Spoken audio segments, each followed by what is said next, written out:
हरिमोहन भण्डारी यदि सुकुम्बासी समाधान भएन समस्याको भने म रिजाइन गरेर छोडिदिन्छु 5 वर्षभित्रमा। जागिरी खान आएका होइनौँ हामीलाई जागिरी खानु छैन। कति पैसा खर्च भयो अहिलेसम्म यो राज्यमा तपाईँलाई थाहा छ? भूमिहीनको नाममा कति पैसा खर्च भयो?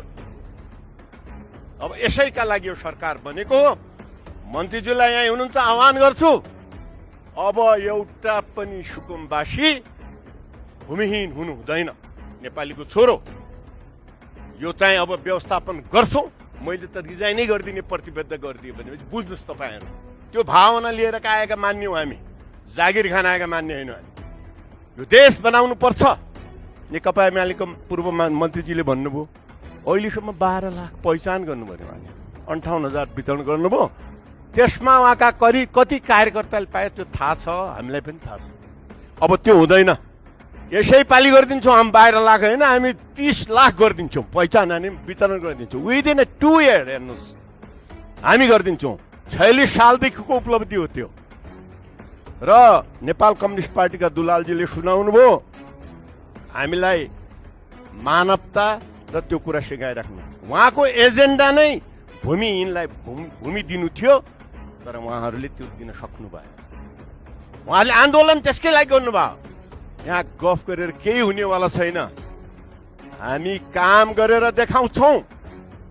2046 सालदेखि धेरै उपलब्धि भएको अवस्था होइन।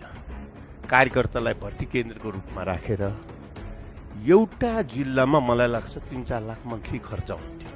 त्यो भर्ती केन्द्रको रूपमा रहे र उहाँले नै भनेअनुसार रिस्की सुकुम्बासीको व्यवस्थापन र हस्तान्तरण गर्नुपर्छ, जो बागमतीमा रिस्की सुकुम्बासी थिए। म आज मात्रै प्रधानमन्त्रीलाई भेटेर आएको छु। अब नेपालमा सुकुम्बासीको समस्या समाधान गर्नुपर्छ। हाम्रो मन्त्रीजी पनि यहाँ हुनुहुन्छ। अब कुनै व्यक्ति पनि घरबार बिन हुनु हुँदैन। म ठोकका साथ भन्दछु, जसले यो राज्यलाई असर हुने गरी गरेका छैनन् ती सुकुम्बासीहरू यथावस्थानमा बस्न म लगायत हाम्रो सम्पूर्ण सांसद तयार छौँ। उहाँले घर छोड्नु पर्ने अवस्था आउँदैन। 1, 2, 3 यो ठोको हो। र त्यसपछि पद्मा अर्याल सुकुम्बासी र अव्यवस्थित बसोबासीको सन्दर्भको एउटा लामो इतिहास छ। काठमाडौँ उपत्यकाभित्र मात्रै को एउटा सानो उदाहरण पेश गर्ने हो भने पनि 2045 सालमा ठुलो भूकम्प गयो, 68 मा अर्को भूकम्प गयो, 72 मा अर्को भूकम्प गयो र मान्छेहरू काठमाडौँतर्फ सुरक्षित आवास र अन्य चिजले खोज्दै आयो। दोस्रो, विगतमा धेरै ठुल्ठुला राजनीतिक द्वन्द्वहरू भए र ती राजनीतिक द्वन्द्वको कारणबाट पनि मान्छेहरू राजधानीतर्फ आए। तेस्रो कुरा, शिक्षा स्वास्थ्यको भरपर्दो प्रबन्ध देशका विभिन्न ठाउँहरूमा हुन सकेन। त्यसले पनि मान्छेहरू शिक्षा र स्वास्थ्यको प्रबन्धका लागि राजधानीतर्फ आए।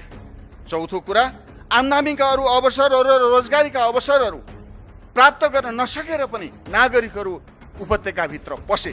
त्यति मात्रै होइन, देशका विभिन्न भागमा गएको बाढी पहिरो अनि सँगसँगै ग्रामीण क्षेत्र र खास गरी पहाडी क्षेत्रमा व्याप्त बदैला आतंक, दुम्सी आतंक र अरू बनकरको आतंकबाट पनि बाँच्ने आधार टुटेर मान्छेहरू उपत्यकाभित्र आए।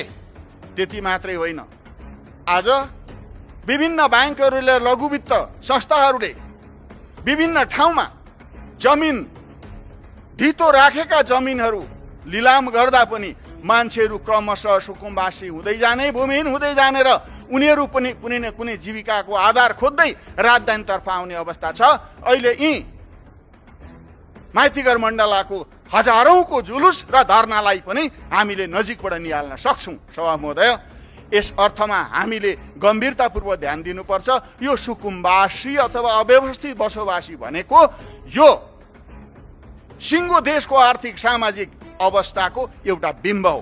यसका लागि हामीले सुरक्षित आवासको प्रबन्ध 1, खाद्य सुरक्षाको प्रबन्ध 2, स्वास्थ्य र शिक्षाको प्रबन्ध 3, उद्यमशीलताको व्यवस्था 4, रोजगारीको सुव्यवस्था 5 र संविधान अन्तर्गत नागरिकहरूको बाँच्न पाउने, सुरक्षित हुन पाउने, आवासको प्रबन्ध गर्न पाउने अधिकारलाई प्रत्याभूति गर्ने प्रबन्धका लागि यो प्रस्ताव आएको छ। त्यस अर्थमा सबै सत्ताधारी दल र हामी सबै मिलेर यो समस्याको समाधान हेतु संकल्प गरौँ र यो प्रस्तावलाई पारित गरेर अगाडि बढाउँ।